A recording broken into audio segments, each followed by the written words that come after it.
Welcome back to another Insider. And we start this month of June. Yes, June, we are already mid-year. And today we are talking about something that it's rather important, and sometimes it's hard to find a way of creating an understanding and awareness of this, which ends up creating a lot of problems as well. I'm talking about confidentiality versus project information. We all know we need information about our projects, and also everything that we get from our clients must always be kept confidential. So how do we keep this balance? How do we keep this confidentiality, but still get some information about our projects? So come with me and let's see how we do this.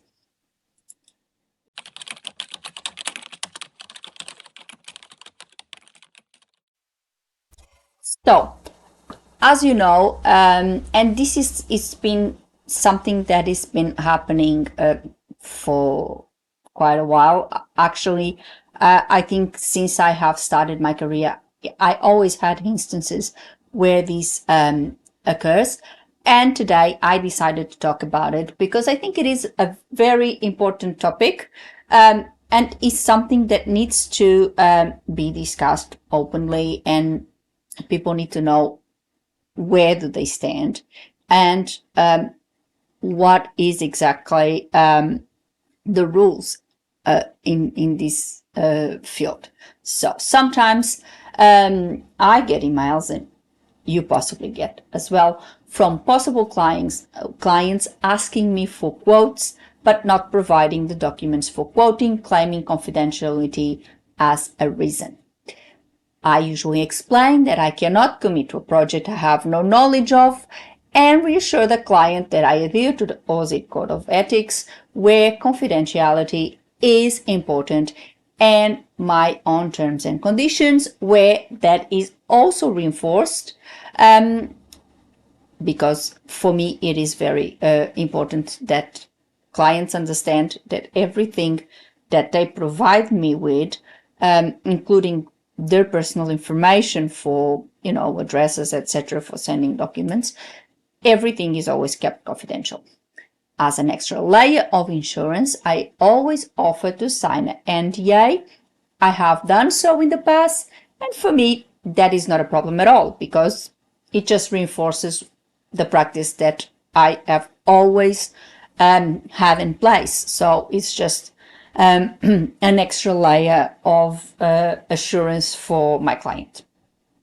Sometimes the clients accept it, and I had instances that this happened. Others don't, and I lose the project. But why can't I quote without analyzing the text and I'm supposed to translate?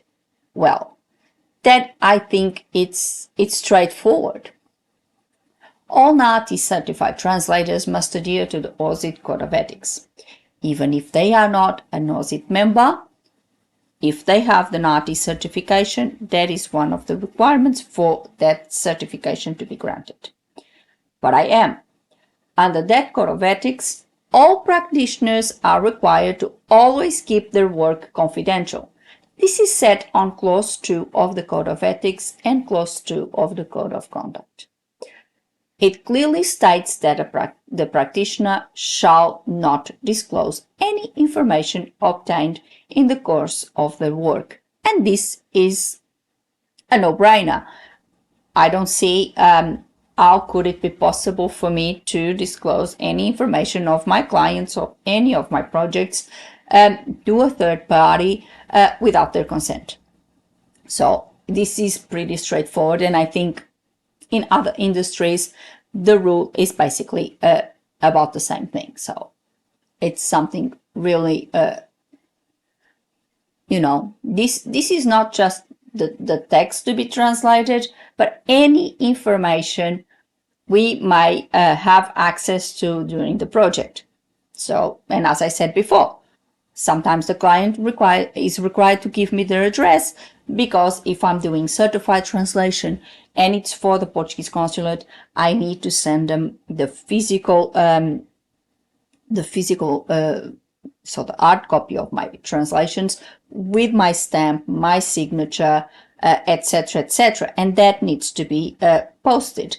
Of course, I need to have the address where the client needs me to, or wants me to send the documents to.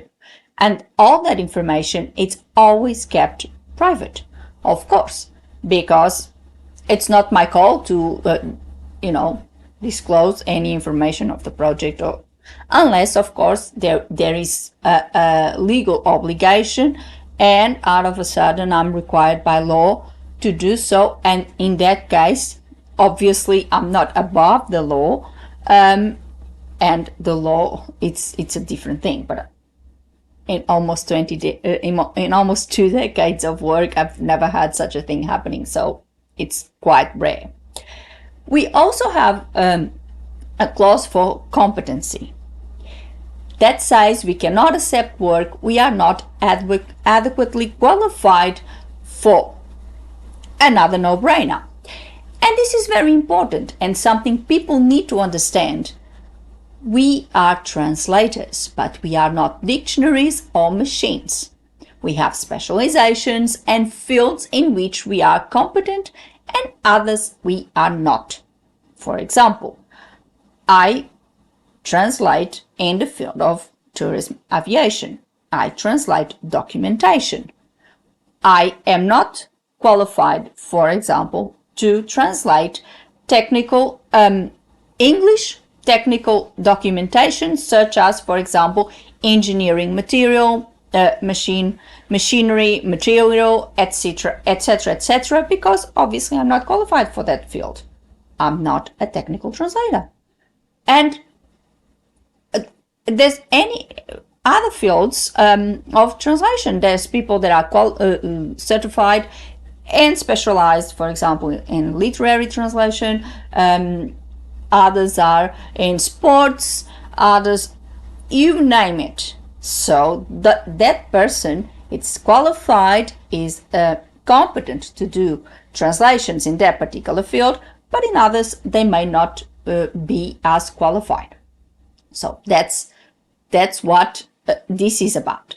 Like a doctor that has a specialization, or even lawyers that also may be specialized in certain fields within the legal system. And we have that. We have lawyers that, I don't know, specialize in criminal law, other in civil law, family law, and those lawyers choose to be specialized in that particular niche, and they deal with cases that are in that particular niche. That's pretty normal. It doesn't happen just with translators. It happens basically with a lot of professions. As professionals, we are well aware of the importance of confidentiality, but we cannot jeopardize our quality by accepting work we are not qualified for. And this is where the problem is. The implications of not doing that proper assessment are really, really serious, I would say. Doing a proper assessment of the project is way more than doing a word count or process a quote. Sometimes people think that we require the document just to do that word count, and obviously put that in the quote, end quote. Yeah, that is part of the process, of course. For example, in my case for certified translation, the service is quoted by page, not per word, although I still need the word count for my NAATI recertification. But that is just a tiny component of that assessment, and not, I repeat, the most important one. The word count is the least important aspect of that assessment, to be honest. Some projects are not quoted per word, as I said.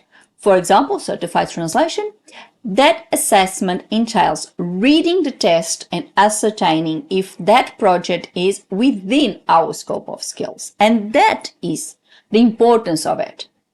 But there is more.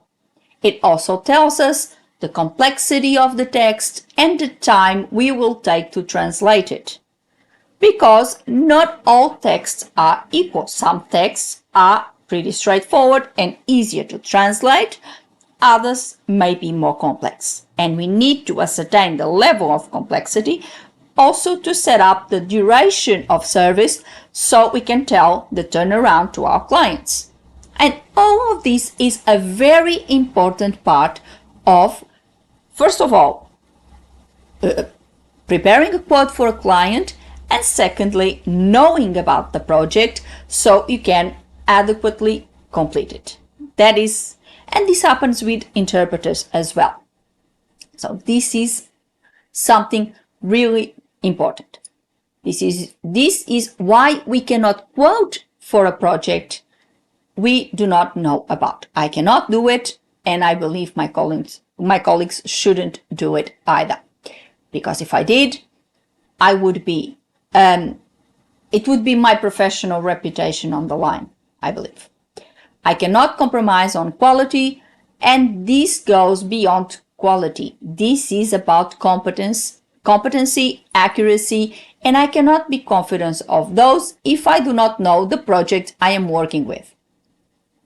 It is the same thing. It's the same thing as, for example, if you go to a lawyer and you want to hire that lawyer, but you don't tell them the details of the case because you deem them confidential. So how can the lawyer help you and make an assessment of that particular case for you if they don't know the case?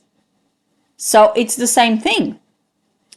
You trust that the lawyer is going to keep all your information confidential because they also are under a confidentiality clause on their contracts with their clients. It's the same thing. The same thing with your doctor. How can your doctor prescribe you or send you for a test or prescribe you any medicine for a problem if you don't describe what the problem is? If they don't know, they cannot do their work.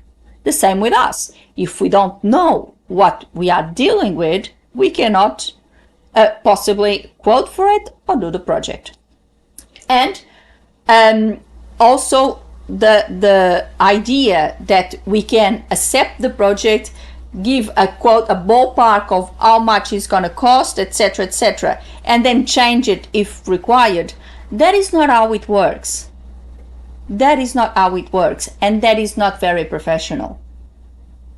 If I was going to quote for a project and initially I would quote a certain amount of hours, a certain amount, a certain value for that project, and then I realized, no, this is not for me, I would have to decline the project. Because once they send me the paperwork and I would see the documents, if I deem them not to be within my scope of skills, I would have to decline it. And that would be very damning for my profession, because I had provided a quote, I had accepted the project in the first place, and then I was declining it. The implications of all of these are very, very serious. So it's really bad. I believe NAATI and AUSIT have a role in this. And as an authority, NAATI should create awareness for the need to provide documentation for quoting and project information for interpreting. This is essential.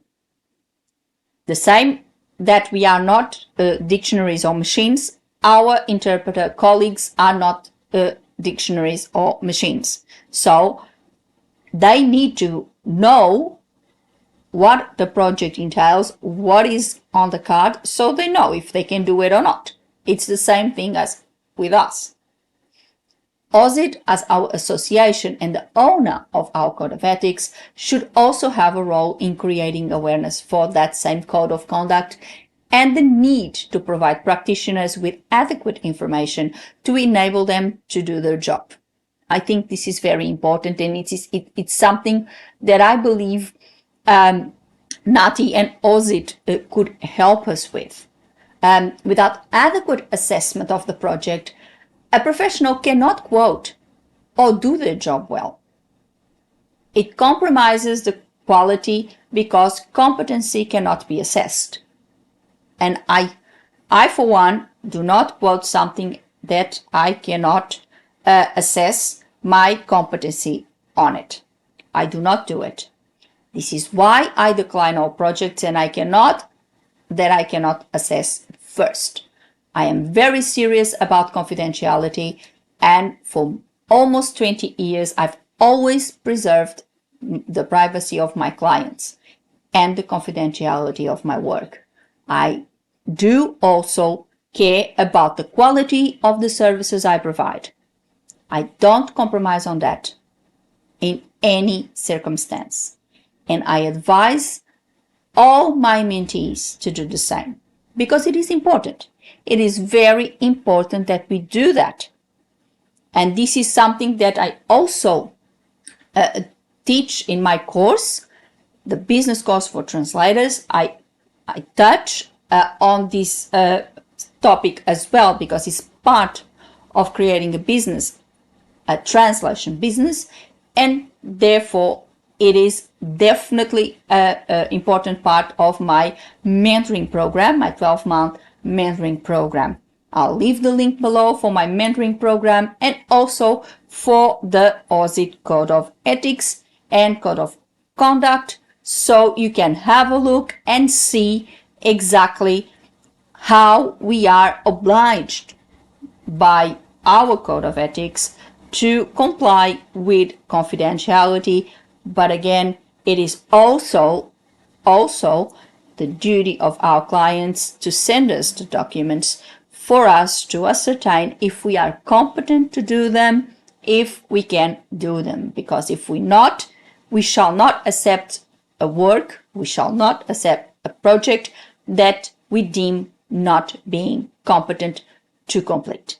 And that is where this creates the problem that is creating. Of course, I don't accept this type of a project. I explain to clients why I am not accepting, why I cannot compromise on that. But still, I believe that in this particular case, it should be NAATI and AUSIT as institutions, AUSIT as the authority, and AUSIT, NAATI as the authority, and AUSIT as our association and owner of the Code of Ethics. They should be the ones trying to create awareness for this situation and make clients understand that it is part of our job. It is part of actually providing a good service. If we don't know what we are going to do, if we don't know what the project is, we cannot quote for it. We cannot ascertain, and we cannot guarantee we are adequately qualified to do it. And people need to understand that just because we have a translator as our job title does not mean that we can translate everything under the sun. We cannot. We are specialized, and some of us are specialized in certain fields, some of us are specialized in others. And we need to ascertain if the projects are within our scope of capabilities. And that's why I decided to talk about this today, because I think it is a very, very important topic that definitely should be discussed and should be brought forward for our members.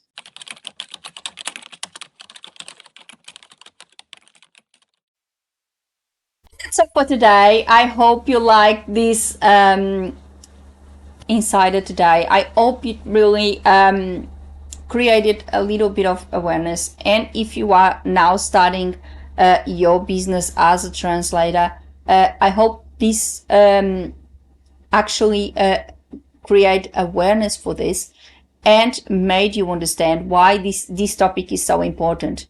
I know that sometimes some agencies and stuff, they try to take advantage of less experienced translators by making them believe that this is the practice and they have to oblige and they have to do that. But in reality, this is unacceptable because you have to.